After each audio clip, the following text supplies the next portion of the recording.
Hey, Emily. Hey, Chris. How you doing? I'm all right. What you been up to? Not much.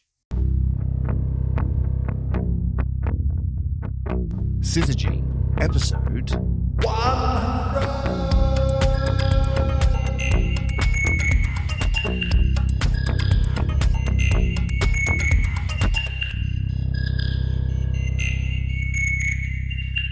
Well, guess what? We're back.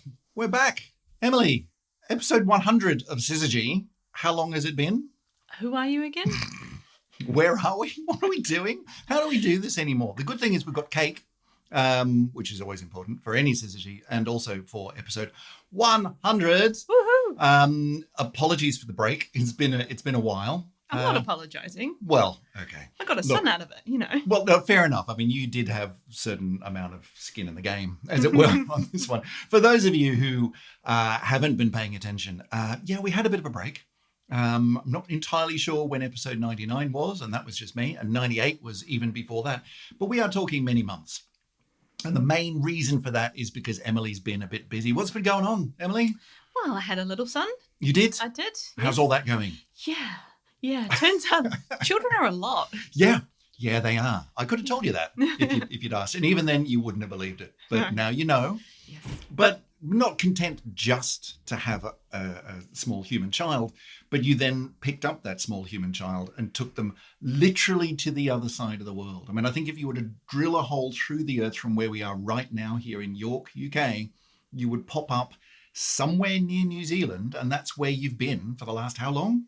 Well, yeah, I went there for 3.5 months. Basically because it's quite hard to find free babysitting unless you've got grandparents. Yeah, you were a bit desperate at that point. Yes. It's like we will go to the ends of the earth to get some free babysitting. And that all went well? It went fantastically well. Excellent. Did you manage to do any astronomy while you were there? Well, sort of. I mean, I got married on top of an observatory. Well, that counts. I think Yeah. that totally counts. Yeah. Yeah. And it just so happens there was a lunar eclipse the night afterwards, which was, rather cliche, perhaps? I don't know. I mean, shame it wasn't the night of, but you can't always coordinate these things to the nth degree. So just to recap then, you've had a child, you've got married at an observatory in New Zealand, and then managed to fit in a lunar eclipse the following night. Yeah, so not much at all. Fairly quiet. Yeah, good. Okay.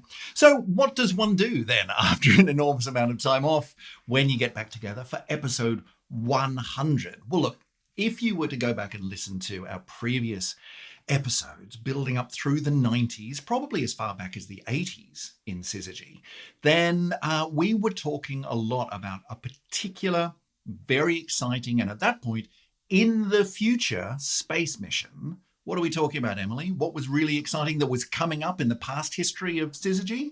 It was just wonderful. Just Wonderful Space Telescope, or in other parlance, the James Webb. Yeah. Have we settled on something here? Is it still the James Webb? Are we okay with that? We've decided we're okay with that because James Webb wasn't actually directly involved with any of the legislative processes which destroyed some particular group's rights in the US. Right, okay. As far as NASA's official statement says anyway. Okay. So, yes, I mean, go and Google it if you are so inclined. There was a bit of controversy around naming a big space mission, a big expensive space mission after James Webb. NASA has come down on the side of, nope, that's fine, it's all good. But if you want to, then you can do what some people have done, which is, we'll just call it the Just Wonderful Space Telescope, and it's still the JWST. Either way, it's JWST to us. So, going back several episodes, a number of episodes, JWST was in the future, but time being a weird thing, that's now in the past. It's so weird because JWST has been in the future since... For a very long time. Yeah. I don't know, since I was more or less born, basically. I'm not even joking. I've been teaching my first year astronomy class for 9 years now. And for 8 of those 9 years, I was saying, we're just about to launch JWST. We're just about to do it. JWST is to astronomy what nuclear fusion is to the physics community. But we got there. It's there because it did take off. It did launch. It did. And it went and it's doing its thing. It's working properly. Yeah. As Did opposed you to watch Hubble. the launch? As opposed to Hubble, which didn't Hubble take off and then they got up there and they went, we did the mirror wrong. Wasn't that the it thing? needed glasses. Yeah. So that didn't happen. No. Did I watch the launch? I God, it's so long ago, I can't remember. I think I did. Yes, I snuck away and did. It was and Christmas did watch Day. them. Yeah. That's right, it was. Because, that's right, I was in Wales, in a lovely valley in Wales, and we were going to have a big family Christmas, and then we all got COVID.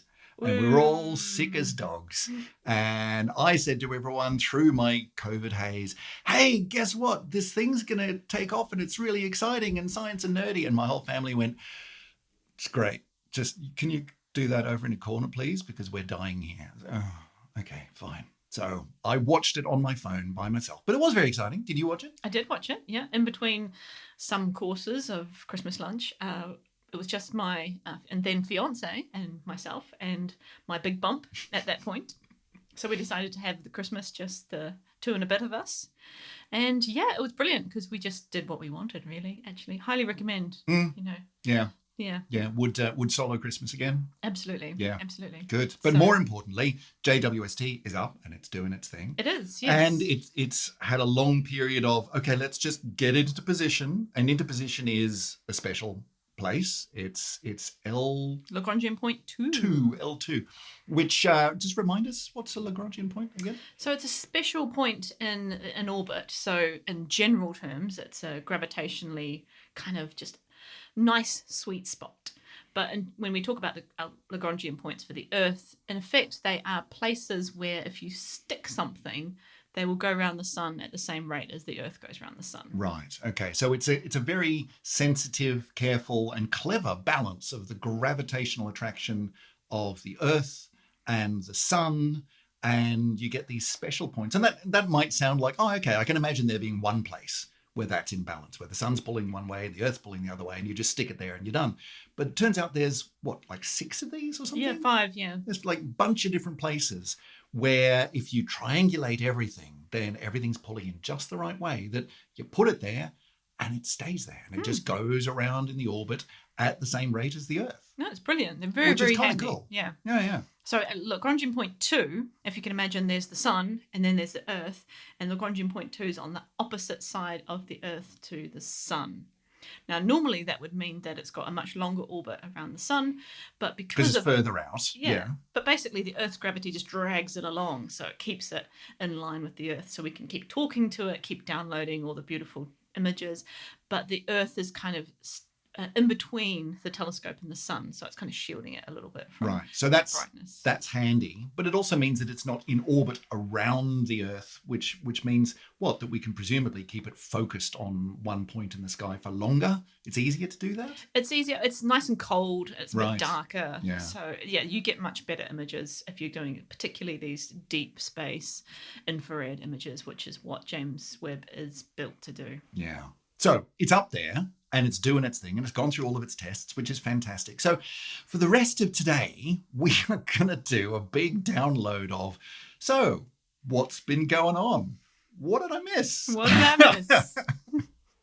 So what's been happening up there with JWST? Have we got some stuff? Has it been like finding anything new, interesting, fun? Emily, what's the news? Well, I think we were talking about kind of from the first it wasn't even half, for the first quarter, let's say, of last year, where there were lots of little milestones that James Webb was going through. It had to get to L2, first of all, so it got there at the end of January. And then once it was there, you had to do some tests, blah, blah, blah. Then you had to unfold, remember, this enormous heat shield. Yeah. That was a really major operation and a lot of nail biting going on. Yeah, it's a crazy bit of kit. I mean, they had to have it all folded up quite literally origami style. Like, didn't they have special origami people involved with how are we going to get all of this crammed into a tiny space so that we can launch it? Because when it unfolds, this is huge. It's the size of a tennis court, Yeah. the heat shield. So you needed to pack it all away so it fits into a nice little rocket. Really clever. And that all worked, It staggeringly. Beautifully, absolutely to plan. Then we had to unfold the mirror. So that was also kind of packed up so that it didn't, it couldn't be full size because it's about 7 meters. And Yeah, it's not like right? one big chunk of glass or whatever the hell they make the mirror out of. It's like lots of little bits, Yeah. lots of hexagons. Lots of hexagons, yeah. Gold hexagons. So Flashy. that had to be all kind of furled, and then there were other little boom arms and little instruments that had to it was just so many moving parts. All the things that could have gone wrong and yet didn't. No, none of them did. High fives all round. Fantastic. Over at JWST Central. Yeah. And so then the telescope was in the commissioning phase, which was kind of around about the time when I went, see ya, I'm going to have a baby now. Something else is happening here that I need to pay attention to. I'll see you in a while. Yeah. And so commissioning is, we're going to test everything out. We're going to take some data, but this is not don't get too excited. This is not real data. This is, are we working data? Yeah, test. Yeah. Test it. Testing. One, two, 3. And is this what you call first light? Is that what that is? Yeah. Well, a first light, typically for a telescope, you would even way back years and years before you even get this telescope up and running, you would decide on something really special that you would choose to be the first light image for that telescope. Right. And usually it's got some kind of meaning behind why you built that telescope, what scientific goals might be. But you've also got to kind of play the public interest side as well. So you've got to kind of choose something pretty. The public's put a lot of cash into this over a lot of years. So let's make it worthwhile with image number 1. Yes. Okay. So that's first light. JWST decided that 1 wasn't enough. It's been a long time. We're going to make this really worth your while. Here's a coffee table book. Yeah. Well, they went with 5. Okay. So 5 first light, quote unquote, images came out. And that was in July the 12th. Actually, I remember sitting down at that point with a just over 2-month-old and watching the live broadcast. Did you watch the live broadcast of those I did images? tune into a little bit of it, but I can't remember what was going on, but there was a lot going on. There was a lot going on, and it was a surprisingly shambolic broadcast from NASA TV. Why? What happened? Yeah. You can get a telescope into L2 and everything unfolds like a massive bloody origami crane, but you can't do a webcast of some pretty images? Come on. We solved this a long time ago. Yeah. They were jumping to live they had different people for the different images, the different experts, explaining what they were. And then different kind of rooms of people who were involved in the mission in some way, shape or form. And they'd try and do these live sort of jumps down to the next person to tell us about something. But the connection wouldn't work, or then the wrong image would come up, and the poor host was just tearing the hair out. We've all been doing this on Zoom for the last couple of years. We've worked this out, people. Come on, NASA. Come on. Okay. No, it was but quite... the shambolic presentation aside, was it worth it? Did we get first light images that made you sit up and pay attention? Absolutely, of course. All right. Shall we have a look at some? We should, yeah. All right. Look, if you're listening to this and you're on a podcast device which allows you to see chapter art, then you'll be seeing these images as we discuss them.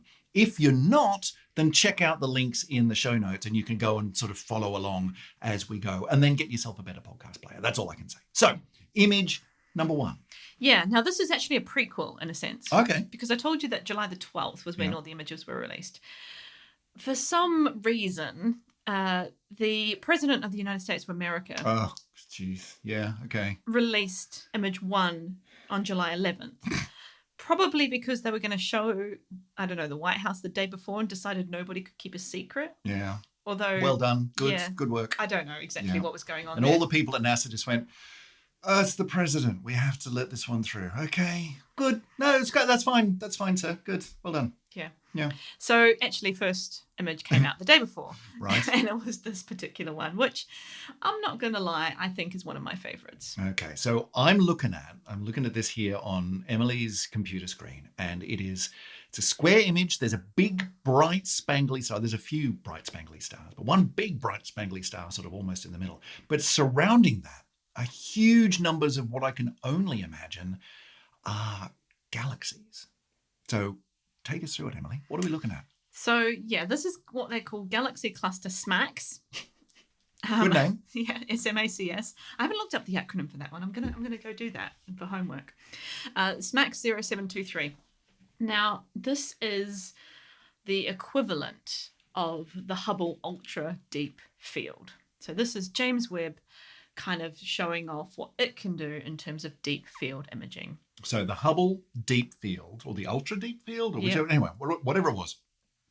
Hubble looking at one tiny sort of postage stamp sized bit of sky for a really long time. and just going, collecting light, collecting light, collecting light.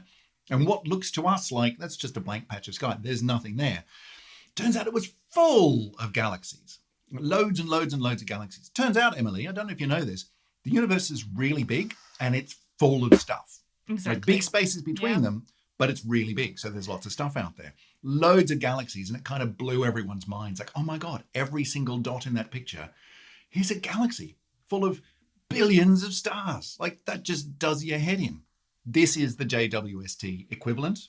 Yeah, mostly equivalent. Okay. Instead, so Hubble's, I guess, take on that particular image was that let's just look at a piece of sky where we don't think there's anything there. It's just inky blackness according to our, sky charts, etc.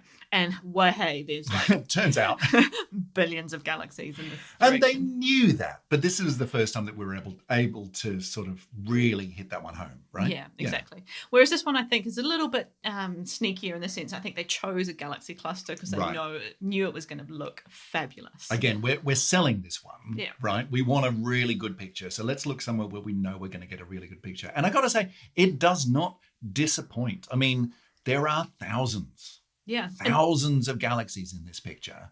Also, a whole bunch of them which are kind of smeared out. They're like smeared out in lines. What's going on? Yeah, exactly. So the principle, in a sense, is the same here. You're looking at an incredibly tiny patch of sky. So I think the analogy is if you hold up a grain of sand at your arm's length, that's the amount of sky this image takes up. A grain of sand. A grain of sand. At arm's length. At arm's That's length. even smaller. Yes. Gee whiz. That's insane. Yeah, it's actually even smaller than the Hubble Ultra Deep Field, which I think was a pinhead. So okay. Yeah, it's crazy. Well played. Yes, but you're right. So there's all these sort of streaky things, but I guess there's layers to this image. So maybe we should go through the different layers. Okay, yeah. Because my first reaction when you see this image is you actually see these really twinkly. Yeah, those are the bits that really stand out. You've got 1, 2, 3, 4, about half a dozen really twinkly stars. Yeah. Those are stars? Yeah, they are. They're actually very close stars. So they're stars in our own galaxy. Okay. They're actually not what the image is about at all. So we can just ignore those bits. Yeah. Quite literally. So those are stars between us in our galaxy, between us and the rest, which is much further out there. Exactly. Okay. Yeah. But what's interesting, I think, and what tells you that very much that this is a James Webb image, is that the way that those stars are distorted by the telescope looking at them, they get this wonderful hexagonal pattern. Right. The twinkle tells you the telescope. Yeah, indeed. There It's you like go. a NASA, little you can, fingerprint. ESA, you can have that one for free. Put that on a T-shirt. The twinkle tells you the telescope. Yeah, so you get this wonderful 6 sort of beams coming out of each of the star. They're not beams of starlight at all. What all it is that the James Webb Space Telescope has diffraction. So light's coming in, it's getting bent at kind of weird angles. Part of that's caused by the apparatus that actually holds up the secondary mirror. So it's got this big gold mirror that's made up of loads of hexagons that collects the light. Then it bounces it out to a receiving mirror. And it's part of that structure, if you like, that's inbuilt into James Webb. So would it be fair to say that, that each of the little bits of the James Webb large mirror are hexagonal, that presumably helps to define the symmetric structure of the rest of the telescope apparatus is probably a similar kind of symmetry, a hexagonal symmetry. And that's what gives us the hexagonal twinkle. And so if you look at Hubble images, for example, to compare, you'll see just a straight cross here. So just like 4 beams, if you like, instead of 6. Right.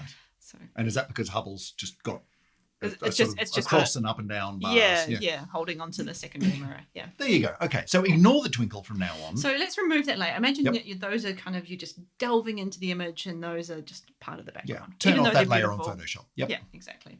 So that what we're really looking at is, like you say, those beautiful streaks, many of them very, very red, you'll notice. That's not coincidental. We're starting to look into the depths of this image. There are loads and loads and loads of galaxies here.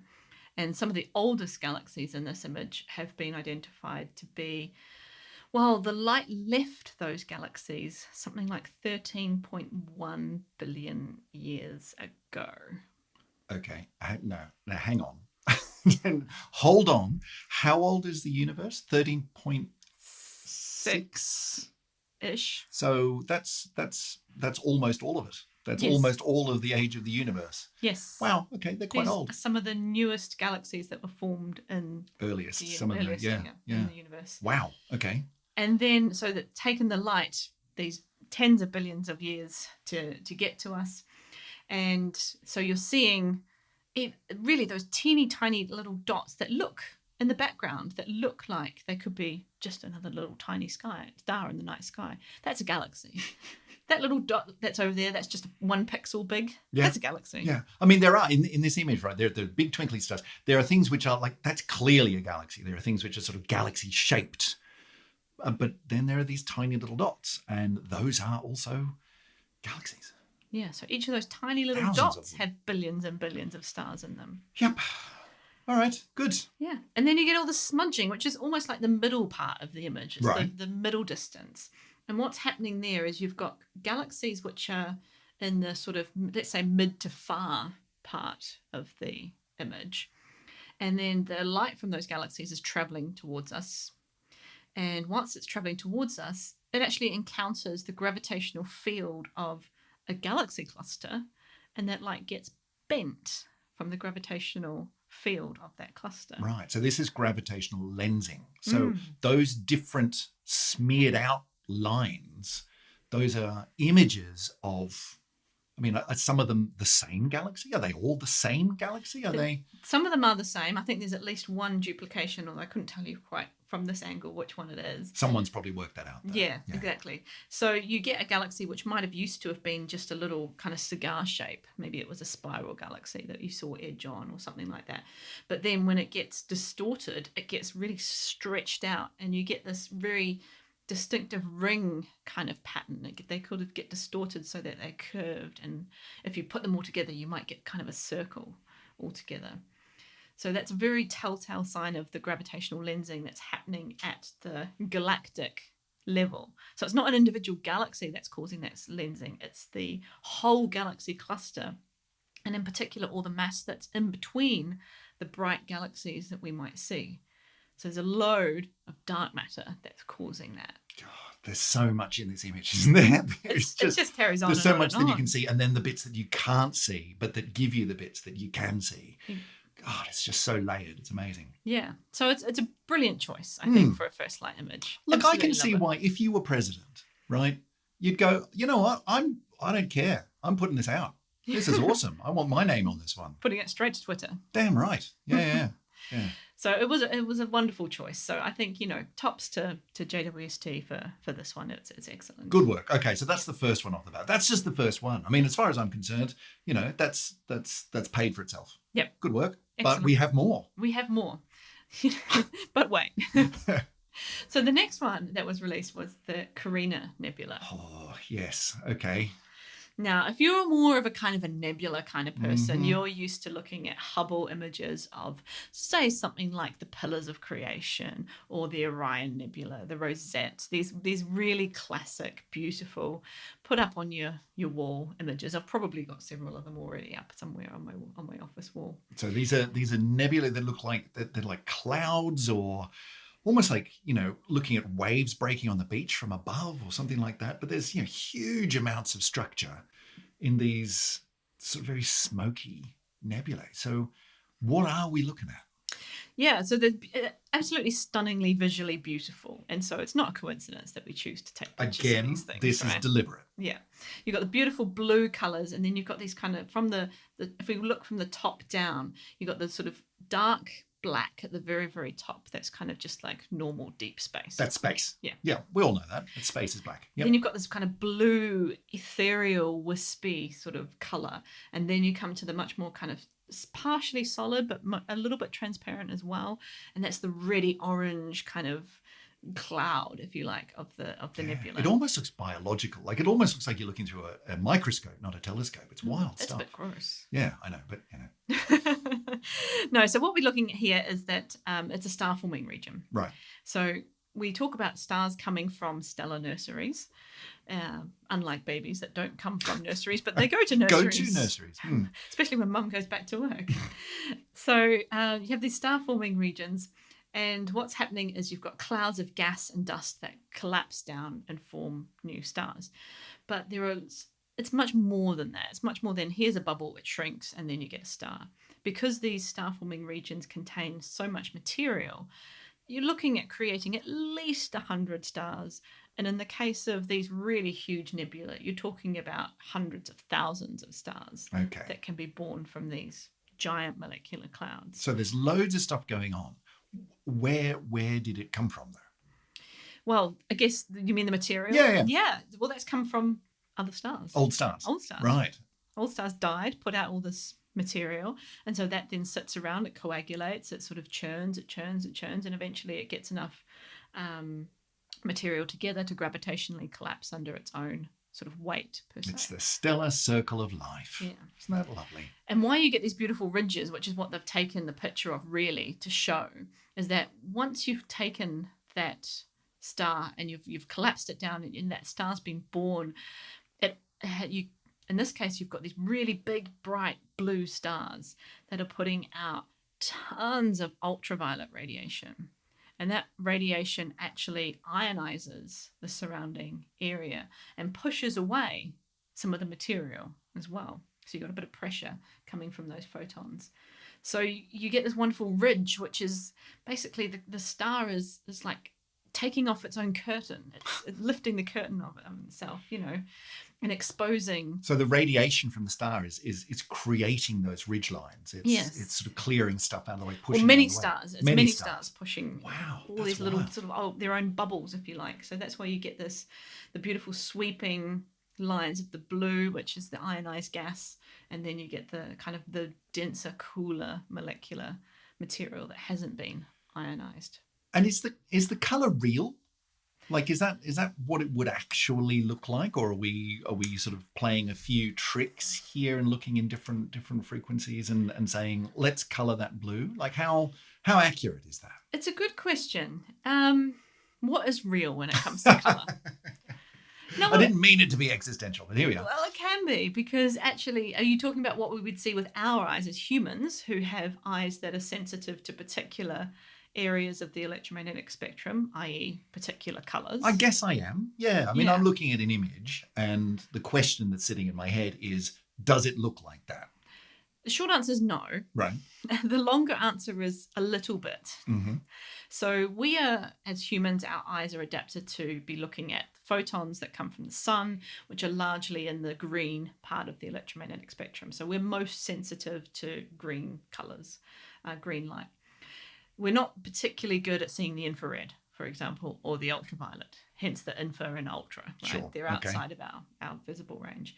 But if you're going to build a camera, you don't have to build a camera that's, as rubbish as our eyes. No. You can build a camera that can see do better than that. Everything. Yeah. Right? And James Webb is indeed an infrared-based telescope. So it's really powerful at taking images just beyond our own visual range.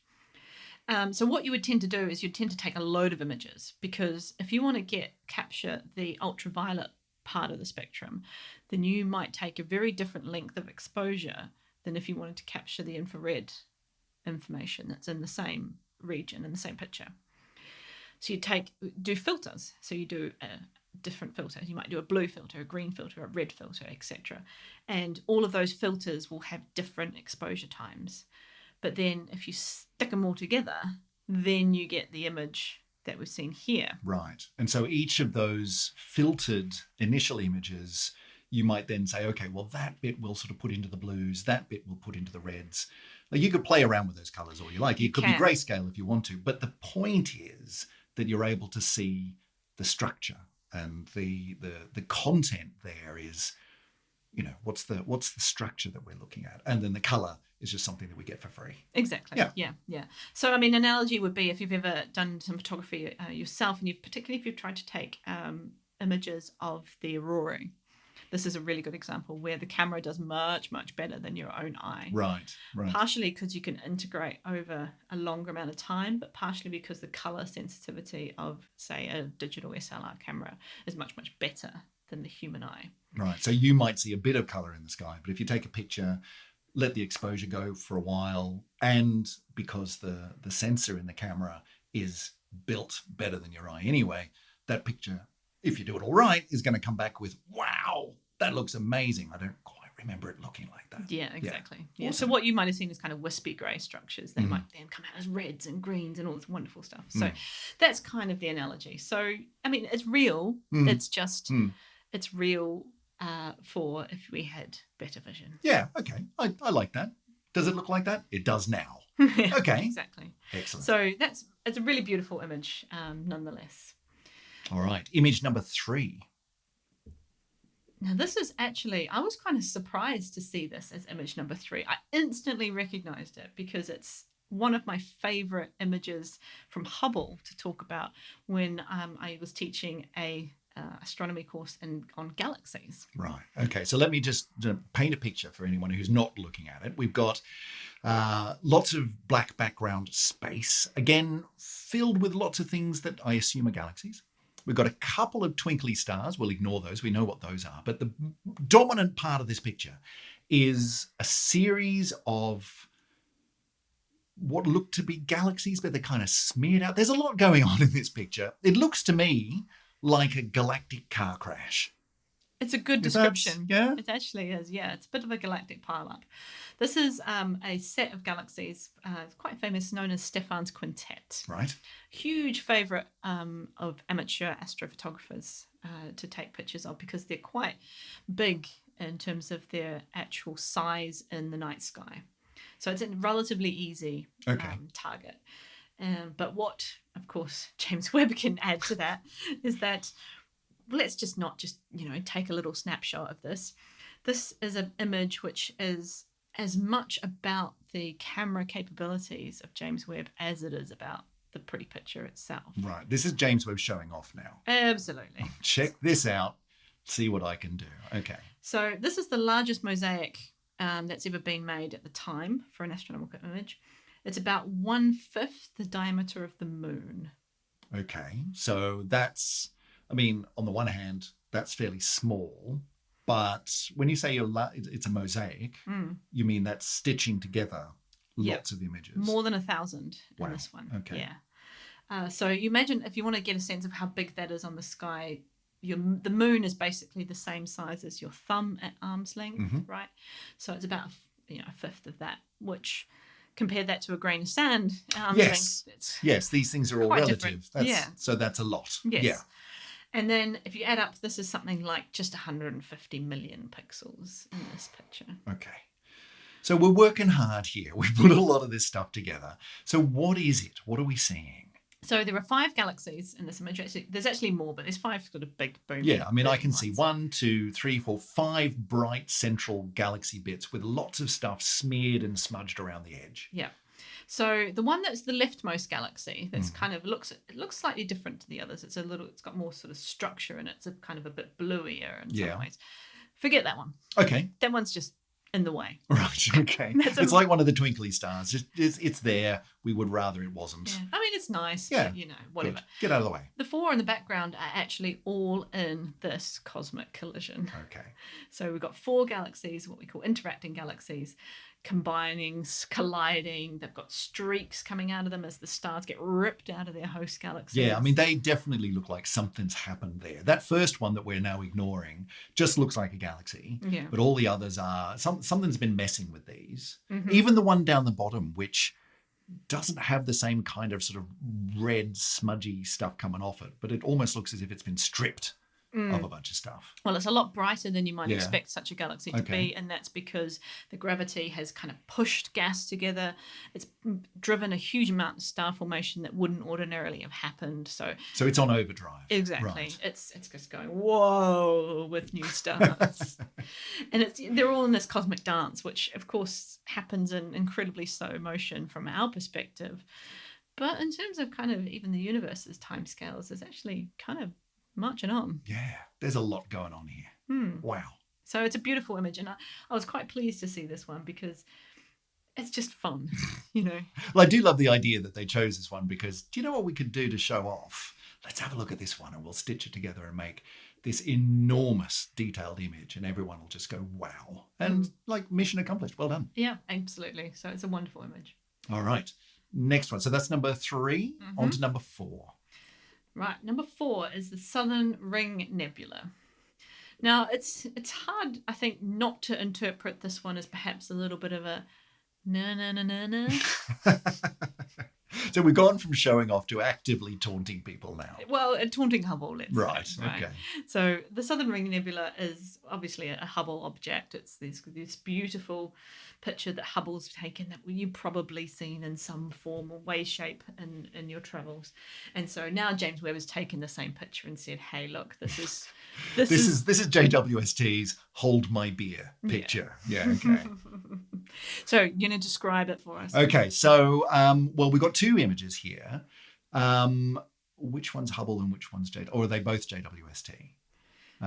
So this one has got both of them, but then you can then click through and see what the actual original Hubble image is. All right. Well, look, what we're looking at here, it's a ring. It's a nebula ring. It's sort of lots of smeared out red around the outside, and then big bright blue bit in the middle. Or on the other side, you've got lots of blue stuff smeared out and red blob in the middle. Emily, what am I looking at? I'm getting confused. Yeah. Now, this is called a planetary nebula. Mm-hmm. We've probably said it before. Planetary nebula are not particularly well named. Appallingly named. Nothing to do with planets. But originally named that because they thought they were to do with planets? Well, I don't know. Maybe someone was just a little bit drunk that day. Possibly. Yeah, so planetary nebula are kind of the end little death throes of fairly ordinary mass stars like the sun. They go through this last phase of their life where they're shedding off all the outer atmosphere, and that ends up sort of dispelling, in some ways you could say, quietly through space. Right, yeah. At As least, quietly as the death of a star can be. yeah, well, compared to a supernova, which is a very different event. Right. So this is kind of the puff off of the outer layers of a smaller star. And it does kind of look like that. I mean, you can see, there's a bit of structure there, but it does sort of look like, it looks a bit like a star that's just gone, oh, I give up. And just sort of spread itself out through space. Yeah, so this is looking at stellar evolution, looking at those last death throes. You can see the star in the middle. It's the bubble of blue is, again, that star's just illuminating the area closest to it with its ionizing illumination. And then there's the right-hand side image in this one is just a little bit of a throwback looking at the dust side of things. So it's really pulling on the infrared capabilities of James Webb. Yes. Cool. It's pretty though. Very nice. And so Hubble had taken a good hard look at this one and got some really nice, beautiful images of it, which were very famous for a very long time. Wow, look at what we can do. Yeah. But you compare that, so Emily's just brought up the Hubble one now. And it's nice, but go back to the JWST one. The resolution improvement is just off the charts. Yeah. It's like the web 20 years ago versus the web now. It's just crazy. It is beautiful. But yeah, so that's why I think, well, I'm not privy to these kind of discussions about why we should choose which images to release, but I suspect that's part of why this one was chosen. Yeah, there's a bit of trolling going on at this point. Okay. Well, they're only trolling themselves, though. Well, that's true, but there must be other members of the various teams. Like, yeah, come on. You think that was good? Check this one out. Well, I think there's got to be a bit of a justification of, Yeah. Yeah. We spent a lot of money and time on this. It had better be good. Yeah. All right. Yep. Next And one. Image number number 5. Yeah. Now. Okay, so this one's a little bit different. This is not a pretty picture of stars and galaxies and nebulae and gas and stuff. This is a graph with error bars and axes and numbers. So this had better be good because we're already switching off. So what's going on? I'm going to have the unpopular opinion of I think this was a bad decision. Ah, okay. I actually was really disappointed when this was one of the 5 All right, images. controversial. Well, I'm a data scientist. I love a good graph. Mm-hmm. But when you're telling me about the wonderful things that your telescope can do, This is not doing it for you? No, not really. All right. So what are we looking at? Well, I mean, the background of what it is great. And the ability and what this graph tells us about what James Webb can do is brilliant. But I kind of think there might have been a little bit of politics here. All right. Well, look, tell us what we're looking at Right. first, and then let's explore the politics. Yeah. Okay, so this is a graph which has got on the y-axis the amount of light blocked. Right. I think is what they're going with on this axis. Yeah, parts per million. Okay. So already that's... Yep. Yeah, We're blocking lights. Like something's getting in the way of something else. Yeah. Good. And the wavelength of light on the x-axis. Okay. So kind of how much light we receive for a particular wavelength, or what we would normally call a spectrum. Right. Okay. Good. So Yeah. how much light is getting through a different wavelength? So you could look at, for example, the light that's coming from the sun and say, how much light gets to us down here on the surface of the Earth through the atmosphere at different wavelengths? Yeah. Similar kind of thing. The very everyday equivalent would be if you took a prism and held it up to the sun and it, have your lovely rainbow. Mm-hmm. If you just turned that rainbow into a graph, this is exactly the same graph. Okay. All right. Yeah. So this graph, we've got a line which seems to be sort of oscillating up and down and up and down and up and down, which is telling me different wavelengths are getting past whatever we're looking at in different ways. Good. Fascinating. What are we looking at? Yeah, so the little bumps that you see, which are actually labelled handily on the graph, are bumps that correspond to the fact that when you have, in this case, water in the atmosphere, then you get more light blocked. So it's actually inverted how we'd normally talk about this. If we'd normally say brightest things have higher numbers, right? Yeah. In this case, we're talking about dimmer things have higher numbers. Okay, so but if I'm interpreting this is a graph that's telling us that water blocks certain wavelengths of light. Yes. We already knew that. Mm-hmm. So that's not what this is about. No. So what is this? What are we seeing? Now, this is the spectrum comes from an exoplanet WASP 96b. So we're saying here, look, here's the signature of water on this exoplanet. Right. So this is the JWST scientists saying we can use this spanking new telescope that we've put up to spot water, the signature of water in the atmospheres of exoplanets. Yeah. Wouldn't it have been better to say that in words, though? Yeah. But is this where the politics comes in? I don't know. I can imagine them putting together this set of images and someone at some point saying, we can't just show pretty pictures. Like at some point, we've got to admit that astronomy is not about looking at pretty things. Like we look at data, we look at numbers, we look at statistics, we plot curves, we look for relationships. So maybe we should show that. Maybe. I think it's even deeper than that. I think it's saying, well, we've got different communities who are interested in science and James Webb. And James Webb has a handful of really important science goals. And we've looked at them already with early universe stuff, right? So the earliest galaxies, for example. Covered that one. Good. Yeah. Galaxy morphology and evolution. So we've got colliding galaxies. That's brilliant. Yeah, we've got and we that. can see that one really well. Yep. Stellar evolution. So we've seen stellar nurseries. That's where stars are born. Yep. We've even got a picture of a star dying. So that's all sorted. Tick. Yep. And then, hey, there's this exoplanet. Exoplanets. Okay, can we get a really good picture of an exoplanet? No. What do you mean no? Well, it's not that easy. You can't just take a picture. What do you mean you can't take a picture of an exoplanet? You can't take a picture of an exoplanet. So, they're really small. Yeah. Is that the problem? That's my my take on it. All right. So how are we going to do exoplanets? I know. Let's do a graph showing water being absorbed or frequencies being absorbed by the water in a planet's atmosphere. Yeah. Which, that's cool. Yeah, it's just something that we've done quite a lot of even before James Webb. But have we been able to do it this well? Probably not. I'll concede that this is probably, I mean, all the other things have been about showing off. They've been about a bit of flexing, a bit of check out what we can do. Presumably, this one's got to be the same, right? It's got to be no one's been able to do this like us. Yeah. It's not just we can do it, yawn. We know you can do it. We can all do it. This has surely got to be, look how well we can do it. Yeah. Yeah. And you're right. I mean, you can see, look, the blue line, which is, the trend follows, the data points kind of mostly follow that. I mean, if you came from another field where you're used to dealing with very precise things, you might sort of say those data points are rubbish. Well, some of them are. But I mean, there's a couple of peaks there in the middle where that's pretty good. They're pretty believable. For a planet a long, long way away. But the bottom line here is that I suspect that as a professional science communicator, you would have been shown this graph and say, I think you can do better. Well, I maybe I wouldn't be quite so harsh, but I would want them to tell a really good story. Like, I think there's a cliche, which is as soon as you put in an equation, you've lost some percentage of your readership, 50% of your readership. As soon as you put in a graph, similar sort of thing. So in terms of telling a story, you've got to have a really good story if you're going to put up this data, because you've got a lot of unpacking to do. Like, it took us 10 minutes to get to what are we looking at here? What actually are we seeing?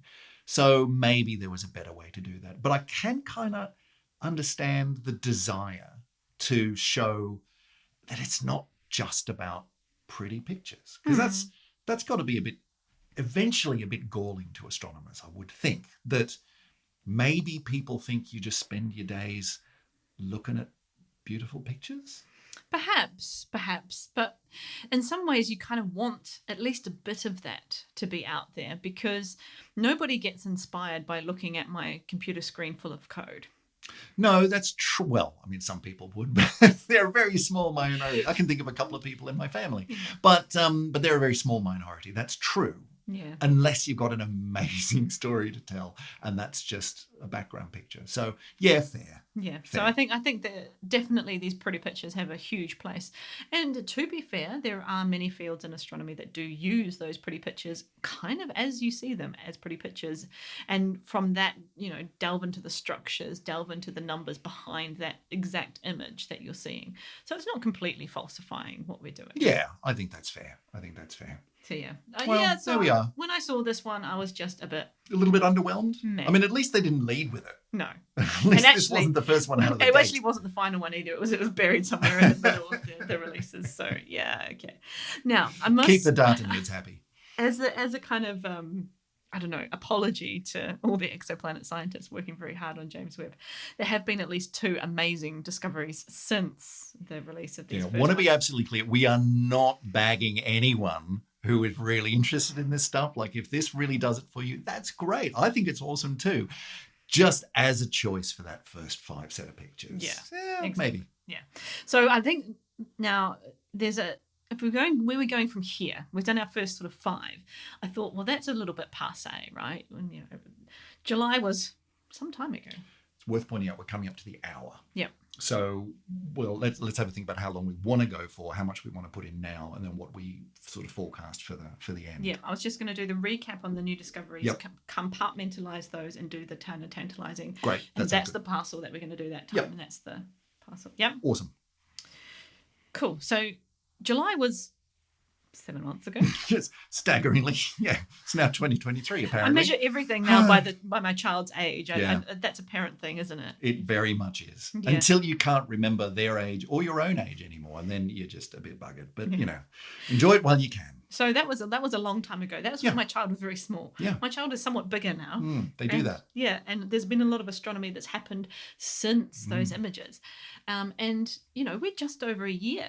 In fact, it's like a few days' time, it'll be 13 months since James Webb launched. Yeah. Which, yeah.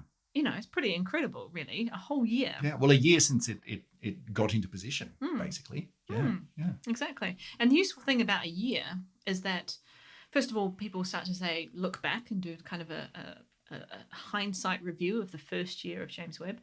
But also because it fell at the end of the calendar year, we have this nice also reflections of 2022, let's say. Like your Spotify replay. This is the equivalent. And the nice thing also is that the American Astronomical Society hold one of their big meetings in January of each year. So in that meeting, there's been a very nice sort of selection process of these are some of the real highlights that James Webb has given us in the last few months.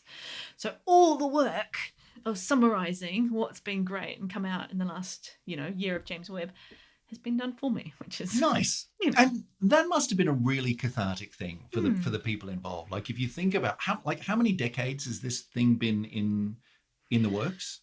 Many. Like, it's at least 30. 2, yeah. At least 3. 30 years since it was originally planned, isn't probably since Hubble was basically. Yeah, like we're talking a really long time ago. So there's some people there who have been waiting for this their whole careers.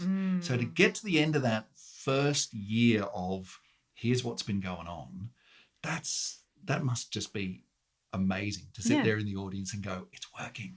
Look at what we're doing. This is so good. Yeah, how proud would you be? Yeah. Okay, so what do we got? So, well, there were the 8 little pieces of science that were pulled out in this AAS meeting that were kind of just described as highlights. So I've just pulled out them. Okay. I'm not going to go into any of them in any detail, but I just wanted us to give you the overview, and I think that shows you kind of the breadth of awesomeness that's coming from this telescope. So there's been discoveries on new kind of comparing the galaxy morphology. So looking at interacting galaxies like Stephan's quintet, looking at the Hubble pictures of them, and then 30 odd years later coming back and looking at them in James Webb and seeing actually stuff's moved, stuff's changed. That's enough time for things on that scale to be shifting measurably. Yeah. You can do science with that. How cool is that? That's awesome. That's awesome. We got green peas. Great. What? Yeah. Green peas are a type of galaxy. I'm not going to go into the details of them. That's a new one to me. They're very healthy. Yeah. They are a known type of galaxy, which we know to be in the universe around us today. They found them in the very early universe as well, which is very tantalizing. Oh, bit surprising. Oh, Didn't yeah, expect I think so. green peas in the early universe? No, we didn't really think they should be there, but they are. So that's quite cool. We've got shock waves coming from the interactions in the quintet, the Stephan's quintet that we talked about. There's some studies of the shock waves in the intergalactic medium that's really interesting, showing just the energy transfer around all these interacting galaxies. Because you've got an enormous quantity of mass being pushed and pulled there. Stuff's pretty violent, I would guess. And so that's going to send shock waves through the medium, and you can look at that. Cool. Yeah, very, very cool. We've got some new high redshift galaxies. This is one that definitely hit the news with a hiss and a roar. So in the last few weeks even, we've seen the quote-unquote earliest, newest, furthest I get a feeling galaxy. that there's going to be a few of these as time goes on, that every time JWST gets put onto, all right, let's look even further back and leave it on for a while longer, we're going to see another earliest, newest, first thing, star, galaxy, whatever it might be. Yeah, exactly. So cast your mind back to the baby galaxies episode we did, then it's kind of just building on that one. More of that. So we had some of them. We got some supermassive black holes in the center of galaxies showing huge outflows, and that's been actually imaged and measured in terms of the actual jets coming out into the interstellar medium. A case example of the more detail you can see, the more you can learn about something that we already knew was there, but now we can study it in ways that we haven't been able to before. Yeah, very, very cool. Debris disks around stars, which have planets forming in them. Right. Little baby planets coming. So very that's nice. Very, very cool. And even, I think it was only a couple of weeks ago as well, we had the first confirmation of an exoplanet from James Webb. You might remember that one hitting the news again. And it's not only just the first, James Webb exoplanet confirmed. It's one that's pretty much identical to the Earth. Right. That's a good one to spot first one along. Yeah. But I mean, we've seen thousands of exoplanets. And so on the surface, and we've seen lots of exoplanets which are kind of Earth-like, at least in the rough kind of position away from the star and maybe the same size and so on. But I guess this is a milestone for James Webb because exoplanets is a big part of its Everyone loves mission. exoplanets, right? And that's a big hot topic in astronomy. And so, okay, here you go. Here's the first one, and we did it well, and it's Earth-like. Oh yeah. What more do you want? Boom, mic drop. Exactly. Yep. Yeah. So that's brilliant. So again, let's recoup some of that glory from the first light image for the exoplanet community. I think I've got, that was, have I up to 8? Have I done 8? I think that's it was 8. Yeah. So that's a lot of different stuff. Yeah. That's from everything from, we can see tiny little planets around stars and see the disks from which they form, right through to colliding galaxies and shock waves coming off those, right through to, here's the oldest thing we've ever seen, the earliest thing we've got in the universe. And by the way, we'll probably find another one next week. Yeah. So it's all working well. I think it's fair to say. Brilliant. And so I've sort of had to park quite a lot of these ideas, as you say, like I didn't tell you what green peas really are. No. I'm being deliberate. We need to come back to that one. Do. Stick a pin in that pea. Exactly. So we're going to have to do some more episodes, I'm afraid, Chris. I think we are. Listeners, if you're into JWST like we are, guess what? There's more coming. And if JWST doesn't float your boat, I'm sorry, we're going to be talking about it for a while longer in future episodes. We might intersperse it with other stuff too. Yeah. There's other things going on in the world of astronomy. Yeah. I'm sure, somewhere. Yeah, maybe. But we've certainly got what I reckon are at least 3 upcoming. So, let's do a preview. Okay. Right? So I reckon what's coming up? At least one about... As we enter the hundreds of Syzygy, as we enter our next century of Syzygy episodes. You make me feel old now. So we've got one at least about these early galaxies, the peas, the green peas, the new high redshift or early galaxies. That's, something we really need to go into and look deep into the universe. Right, that's going straight to the whiteboard. Yep. That one, exoplanets, OBS. Yeah. Yep. Yeah. And there's actually been another one that's really quite exciting about the first detection of carbon dioxide on an exoplanet. Ooh. So that's quite cool. So we've got to talk about all that. Yeah. Cool stuff. Okay. Build up our street cred again with exoplanets. Sounds good. And the other one I thought, which actually I haven't mentioned at all, there was an image that came out, oh golly, it was about 2 days later after the first 5 images. You might remember this. I don't remember this, no. And when it came out, I thought, you idiots. Missed an opportunity. You should have got rid of that exoplanet nonsense. Was it graph. like, did someone drop it and it went under the photocopier or something? What It happened? was the picture of Jupiter. Oh, yes. I didn't realise that was so soon after the others. But yeah.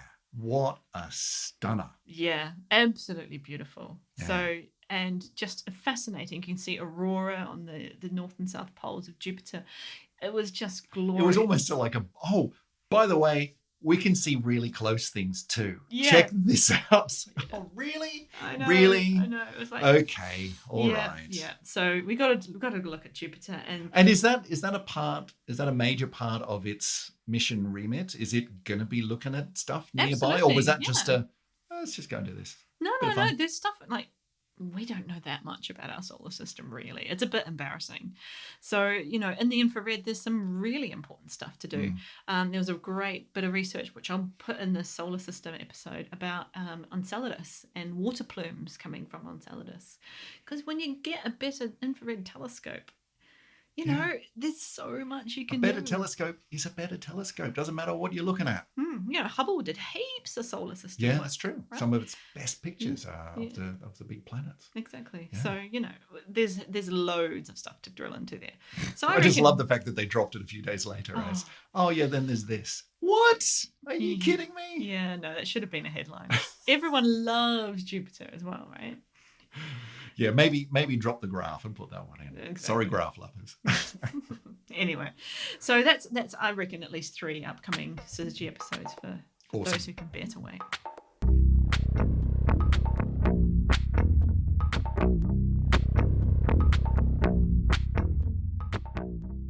So, Chris. Yeah. What did I miss? Well, it turns out there's been a bit going on this year. I mean, it's kind of nice. I'm sorry, listeners, but it's been kind of nice to have a little bit of a break, if only so that we can then get back together and go, check this out. Look at all this stuff that's been happening. And this is just one mission.